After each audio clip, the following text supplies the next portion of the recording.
উনি জুমার খুতবা দিচ্ছেন মসজিদে নববীতে। খুতবার মাঝখানে হঠাৎ বললেন, ইয়া সারিয়াতাল জাবাল, ইয়া সারিয়াত ইবনে জানিমিল জাবাল।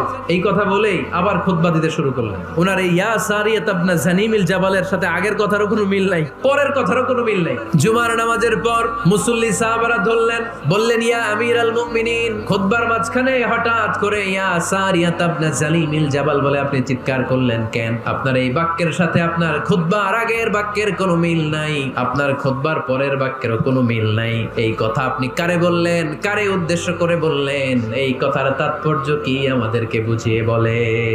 ওমরে ফারুক বললেন, আমি যখন খুতবা দিচ্ছি আমি দেখতে পেলাম ওই যে কয়েক মাস আগে আমি আমার মুসলিম সেনাবাহিনী পারস্যে আক্রমণের জন্য পাঠিয়েছি বর্তমান ইরান। আমি হঠাৎ করে দেখতে পেলাম আমার মুসলিম বাহিনীর সেনাপতি যুদ্ধের এক পর্যায়ে তার ডানে আছে উপত্যকা, বায়ে আছে পাহাড়, সে পাহাড়ি রাস্তা ছেড়ে দিয়ে উপত্যকার দিকে যেতে শুরু করেছে।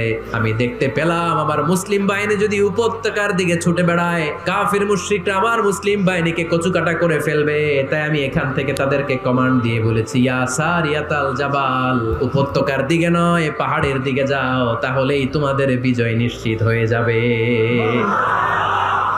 সাহাবারা অবাক, ঘটনা কি? মসজিদে নববীর মিম্বারে দাঁড়িয়ে উনি যদি ইয়া সারিয়াতাল জাবাল বলে, এটা কি ইরানে যাবে নাকি? বিশ্বাসী সাহাবারা বিশ্বাস করে নিল। কিছু মুনাফিক ছিল, এরা কয় না, এটা তো সম্ভব না, এক কাজ করি, এই সেনাপতি যখন বিজয়ী বেশে মদিনায় ফিরে আসবে আর আমরা ধরবো। এই মুনাফিকের দলগুলো কখনো সেনাবাহিনীকে অভ্যর্থনা জানাতে যেত না, কিন্তু এইবার সবার আগে মদিনার উপকণ্ঠে যে সেনাপতিদেরকে অভ্যর্থনা জানানোর জন্য ফুল নিয়ে রেডি। সেনাপতি ঢুকার সাথে সাথে ধরছে, এই সেনাপতি কোত্থেকে আসছে? কয় পারস্য জয় করে আসছে। কয় এমন এমন দিন, জুমার দিন দুপুর বেলা যুদ্ধের মাঝখানে আমিরুল মুমিনিনের কণ্ঠের কোন কথাবার্তা শুনছো নাকি? সেনাপতি অবাক, কয় তোমরা জানলা কেমনে? শুনছি তো, আমরা যুদ্ধে একটা ভয়ঙ্কর অবস্থার মধ্যে ছিলাম, পেছন থেকে শত্রু আমাদেরকে আক্রমণ করতে শুরু করে দিল। ডানে যাব না বায়ে যাব, সামনে যাব নাকি পেছনে যাব, রাস্তা খুঁজে পাচ্ছি না। ডান দিকে ছিল আমাদের উপত্যকার রাস্তা, বাঁ দিকে ছিল পাহাড়ি পথ। আমরা সোজা পথ হবে মনে করে উপত্যকার দিকে ছুটতে আরম্ভ করলাম। হঠাৎ করে আমিরুল মুমিনিনের কণ্ঠ বজ্র কণ্ঠে আমার কানের মধ্যে ভেসে আসলো। আমার মনে হলো আমিরুল মুমিনিন কেমন যেন আমাকে কমান্ড দিচ্ছেন আর বলছেন, ইয়া সারিয়াতাল জাবাল, ডান দিকে উপত্যকার পথে নয়, তাড়াতাড়ি পাহাড়ের দিকে সৈন্য বাহিনী নিয়ে উঠে যা।